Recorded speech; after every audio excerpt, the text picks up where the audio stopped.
तेज निर्मम धूप में एक छोटा लड़का अपने पिता के पास जाता है। उसका चेहरा चिंता से भरा हुआ है। वह रुकता है। उसकी आवाज छोटी और अनिश्चित है। मैं बड़ा होकर क्या बनूंगा? उसकी आवाज मुश्किल से एक फुसफुसाहट थी। वह पूछता है, क्या मेरा कोई मूल्य है? सुबह की रोशनी में नहाया हुआ पिता मुस्कुराते हुए अपने बेटे को एक चिकना पत्थर दे रहा है। इसे बाजार में ले जाओ बेटे, पता करो कि इसकी कीमत क्या है, लेकिन इसे बेचना मत। एक युवा लड़का भीड़ भरे बाजार में एक पत्थर पकड़े हुए खरीदार की तलाश में घूम रहा है। माफ कीजिए, इस पत्थर के लिए आप मुझे कितने पैसे देंगे? लड़का पूछता है। उसकी आवाज बाजार के शोरगुल में मुश्किल से ही सुनाई दे रही थी। औरत सपाट लहजे में जवाब देती है, मैं इसके लिए तुम्हें 10 रुपए दूंगी। लड़के की उम्मीद हर प्रस्ताव के साथ कम होती जाती है, क्योंकि वह निराशा में फुसफुसाता है। ओ, एक बच्चे के भटकने पर शांत संग्रहालय की ऊंची खिड़कियों से धूप की किरणें छनकर आ रही हैं। एक आदमी आगे बढ़ता है।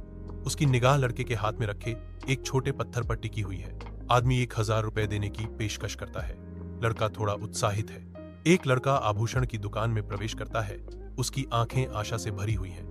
जौहरी ने कहा, यह एक अविश्वसनीय रूप से कीमती रत्न है। जौहरी कहता है, मैं इसके लिए आपको 100,000 रुपए देने को तैयार हूं। लड़का पूरी तरह से चकित है। लड़के के अपने पिता को सब कुछ बताने पर अध्ययन कक्ष में धूप भर जाती है। पिता सुनता है। उसका चेहरा एक रहस्यमय मुखौटा है, हर शब्द को आत्मसात कर रहा है। लड़के के समाप्त होने पर पिता के चेहरे के भाव बदल जाते हैं। उसके शब्द शांत कमरे में गूंजते हैं। पिता कहते हैं, बेटा, तुम्हारी कीमत इस बात पर निर्भर करती है कि तुम खुद को कहां रखते हो। सही जगह तुम्हारी असली पहचान बताती है।